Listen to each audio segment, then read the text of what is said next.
vai falar por escutas por níveis, né? Então, de acordo com o nível de gestão em que a gente está ali da nossa equipe, as pessoas com que a gente vai conversar, então como a gente vai organizar essas reuniões, na verdade, qual é a lógica aqui, né? Vocês já entenderam, né, o princípio, né, deste processo de escuta estratégica, e agora a gente está dando as ferramentas para que você possa fazer esse nível de escuta com a maior dedicação, tá certo? Este curso ele foi feito e pensado em uma sequência metodológica para que você possa entender bem as informações que eles estão, né? Elas acabam tendo um pré-requisito e elas estão linkadas uma aula e outra. Então, assim, se você ainda não assistiu a aula número 3, você precisa assistir, tá certo? E entender melhor sobre os níveis de escuta para que você dê esse passo agora e que você traga essa metodologia aqui que a gente vai passar para você hoje, tá certo? Então, assim, você já entendeu como é que as coisas funcionam, você já sabe que a forma em que um líder ele deve escutar, então ele deve ter um nível estratégico de escuta, e o que é ter um nível estratégico de escuta? Escutar para entender, é trazer das entrelinhas, é conseguir entender o momento, é conseguir entender o nível de ansiedade que o seu colaborador passava naquele momento e o porquê que ele tomou aquela atitude. Então, é entender as coisas como elas aconteceram, na verdade, né? Porque provavelmente você está escutando ali um fato do passado, tá bom? Então, é a forma como a gente vai abordar esse módulo aqui, né? E ele fala um pouco sobre a questão, né, de como você vai construir a sua visão sistêmica daquela nova equipe, né, daquele cenário, né, e principalmente do que você precisa fazer ao longo da sua liderança.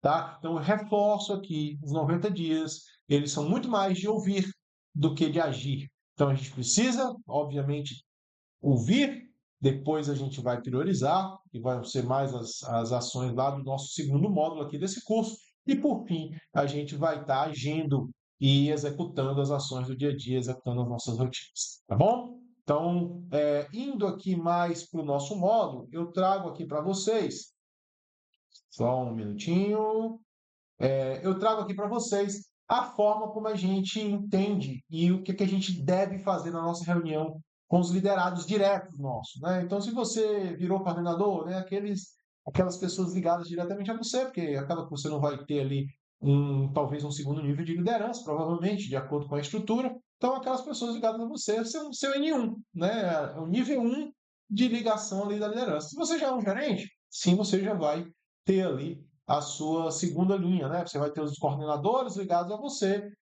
e abaixo dos coordenadores você vai ter uma outra equipe ali. Se você virar um diretor, você tem um gerente, abaixo de você, abaixo dos seus gerentes, os coordenadores, abaixo dos seus coordenadores, a sua linha, a sua equipe de uma forma geral, tá bom? Então, esse aqui é a sua liderança direta. Então, na liderança direta, o que a gente tende a tentar avaliar, tá? E aí, né, nesse caso aqui, eu estou trazendo como se você fosse líder de líderes, tá certo? Então, já é um passo a mais aqui na função da liderança, mas de qualquer forma, funciona muito bem aí, né? Todos os líderes eles precisam ter uma coisa muito séria na cabeça, inclusive é a base da minha filosofia de trabalho, tá? Liderança de resultado é desenvolver pessoas. Então você precisa desenvolver sucessores.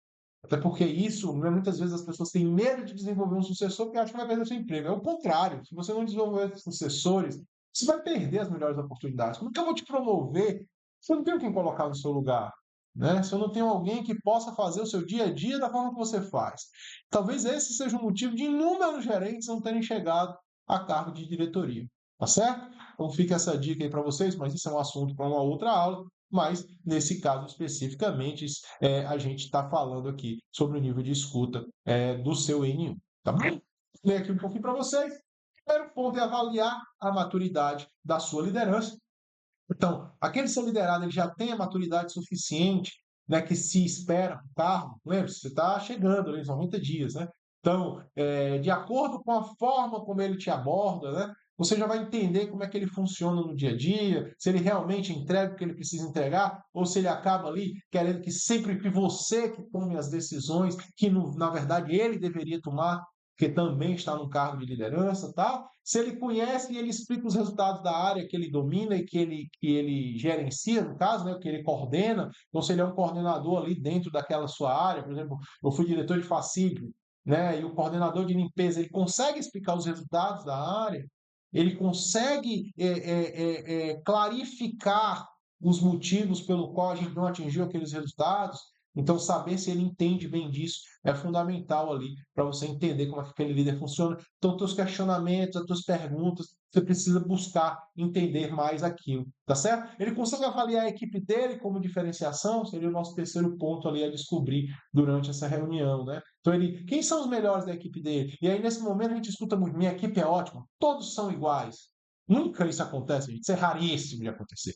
Né? E pior, por mais que aconteça, né, quando a gente trabalha num conceito de diferenciação, que a gente também vai ver aqui nesse curso, a gente vai ter sempre os tops, aqueles que são padrão, e os que estão abaixo ali da linha de performance, mínimo naquele ano, por diversos casos, que aí a gente vai avaliar se a gente vai dar uma segunda oportunidade ou se a gente vai ter que tomar uma atitude, né, de líder e acabar tirando aquela pessoa do nosso quadro de colaboradores, tá? Mas isso é um assunto para outra aula. E, por fim, os rituais de liderança dele. Ele tem rituais de liderança? Ele faz o acompanhamento das suas equipes? Como é que são as reuniões dele? Ele também faz reunião de resultado com os seus diretos, né? As pessoas sabem o que se espera dela. Então, assim, entender esses 4 pontos na reunião dos seus diretos é fundamental para que você possa saber não só o que acontece na sua área, mas as pessoas e os líderes que estão abaixo de você, que você realmente pode contar, que você pode trabalhar como uma sucessão. Tá bom?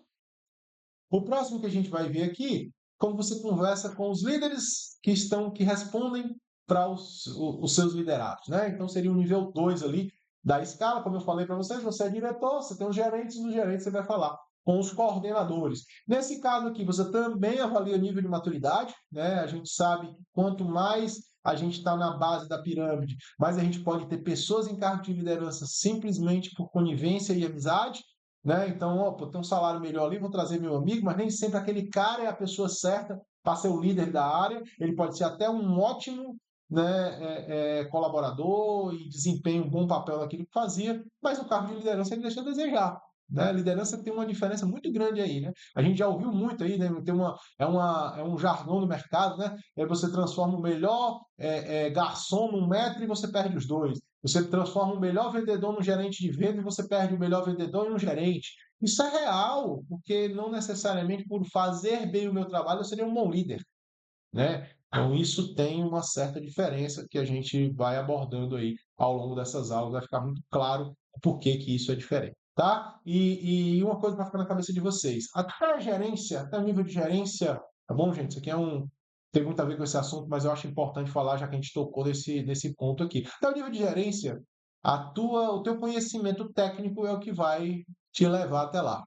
A partir dali, existe uma questão relacional muito grande que as pessoas deturpam. E as pessoas falam, né, que na minha cidade a gente fala muito que é o babão, né, que é aquela pessoa que puxa o saco do chefe, né?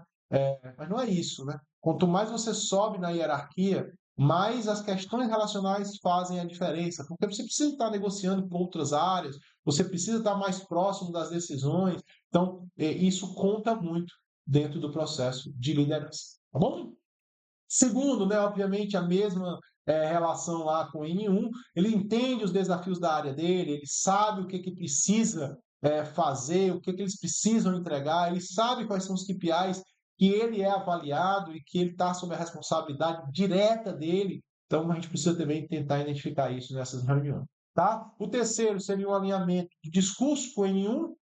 Eles falam a mesma língua? Né? De acordo com o que o N1 falou para você, com a avaliação da equipe, eles estão na mesma sintonia, eles falam a mesma linguagem, eles estão muito próximos, né? E aí a gente precisa avaliar essa situação também dentro dessa perspectiva. E, por fim, os rituais de liderança também, o seu N2, né? O acompanhamento que ele faz com todo o time dele, que é provavelmente a maior massa de colaboradores que você vai ter na sua equipe. Tá ok? Então, fundamental aí que a gente, nesse nível 2 avalie dessa forma. Por fim, a gente tem a escuta da equipe, e aí vocês, né, vão buscar o que que fariam, né? Uma das perguntas que eu gosto de fazer, tá ok? Se o que que você faria se você tivesse com a minha caneta? Então, se você tivesse a minha capacidade de tomar decisão, o que que você faria diferente nas suas atribuições no seu dia a dia? O que mais impacta o seu trabalho, que eu posso te ajudar a destravar? Então, como você faria seu trabalho melhor, que eu poderia te ajudar aqui a estar destravando, certo? Tentar entender, e aí obviamente você não vai perguntar, porque você não vai deixar as pessoas, né, num grau de segurança, até porque se lembre que você está chegando, provavelmente, você está nos 90 dias ali de liderança, né? Qual o grau de confiança que eles têm na liderança, ok? Então isso também você precisa captar ali nas entrelinhas para que as pessoas possam, para que você possa entender como é que a equipe é regida, né? Se eles se sentem sufocados, se eles se sentem ameaçados, se é uma liderança pelo medo, ou se a gente realmente tem um acompanhamento de uma liderança da forma que a gente entende que deve ser, ok? E por fim, né, o que vamos fazer primeiro? Né? O que que a gente deve fazer primeiro também vai sair dessas conversas aí, porque são eles que tocam o piano, são eles que estão no dia a dia. Eu tenho certeza de que escutando bem, né, e prestando bastante atenção, exercitando a nossa escuta estratégica, a gente vai chegar aonde deveríamos e fazendo o que deveríamos, encontrar ali o low hanging fruits, né, os quick wins que a gente precisa para tomar as ações do dia a dia e entregar o resultado que se esperam de nós, certo? Então, isso reduz bastante ali o nosso esforço, se a gente conseguir compreender bem. Nós vamos ali, se a gente exercitar nessa nossa escuta ativa, a gente vai reduzir drasticamente ali os pontos cegos durante esse processo de escuta ativa. A gente já falou isso também lá atrás, né, em outras aulas, então você dá uma olhadinha lá. A gente vai conseguir cruzar as informações com as percepções das diferentes formas de enxergar talvez o mesmo problema.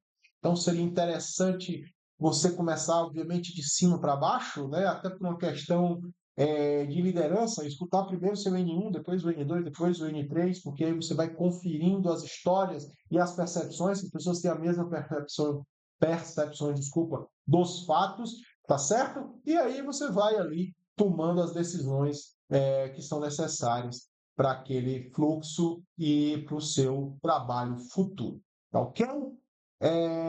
Isso aqui são os pontos que a gente vai mostrar, né? A gente falou muito de entender, né? De conseguir compreender as entrelinhas, o que que acontece por trás das falas.